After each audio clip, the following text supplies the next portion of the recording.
Assalamualaikum warahmatullahi wabarakatuh. Perkenalkan, nama saya Muhammad Iqbal Habibie Febrianto. Saya dari Sekolah Tinggi Multimedia Yogyakarta, jurusan penyiaran, prodi Manajemen Teknik Studio Produksi. Di sini saya akan menjelaskan isi dari makalah saya yang berjudul Korupsi dalam Perspektif Hukum Islam.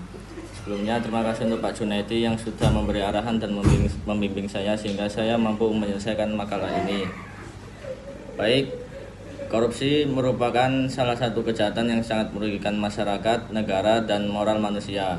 Dalam konteks kehidupan modern, korupsi dapat berupa suap, penggelapan dana, dan penyalahgunaan jabatan. Apa sih pengertian korupsi dalam hukum Islam? Dalam Islam, korupsi dikenal sebagai gulul, yaitu pengkhianatan atau pengambilan harta secara tidak sah, terutama yang menyangkut amanah publik. Lalu di sini ada dampak korupsi. Apa sih dampak dari korupsi, Bang? Yang pertama yaitu merusak keadilan sosial, kedua menghambat pembangunan, ketiga mengurangi kepercayaan pada lembaga pemerintah, keempat menurunkan moral masyarakat, dan yang terakhir menyebabkan kemiskinan struktural. Apa sih hukum korupsi dalam Islam? Hukum korupsi dalam Islam adalah haram atau termasuk dalam dosa besar. Lalu apa sih hukuman bagi seorang yang melakukan korupsi atau seorang koruptor?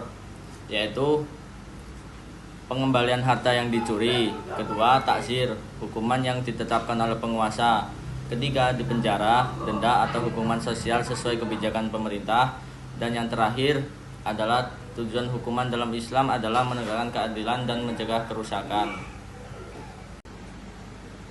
Apa aja sih bentuk-bentuk korupsi dalam Islam? Bentuk-bentuk korupsi dalam Islam yang pertama yaitu berupa suap atau riswah, yaitu memberi atau menerima sesuatu untuk mempengaruhi keputusan yang tidak adil. Kedua, penggelapan atau gulul, mengambil harta negara, organisasi atau orang lain tanpa hak. Ketiga, nepotisme, memberi jabatan atau keuntungan kepada kerabat tanpa pertimbangan kemampuan. Yang terakhir, penyalahgunaan jabatan, yaitu menggunakan jabatan atau kekuasaan untuk mendapatkan keuntungan pribadi.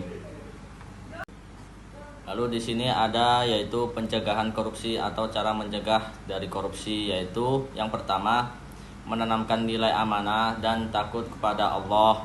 Kedua, transparansi dalam pengelolaan harta publik.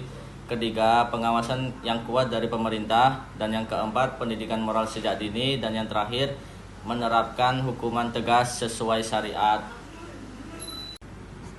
Jadi, korupsi dalam hukum Islam merupakan salah satu dosa besar dan itu haram.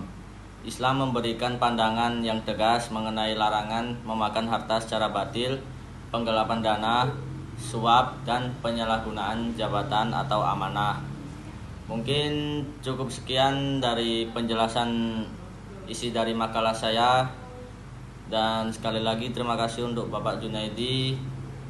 Dan wassalamualaikum warahmatullahi wabarakatuh.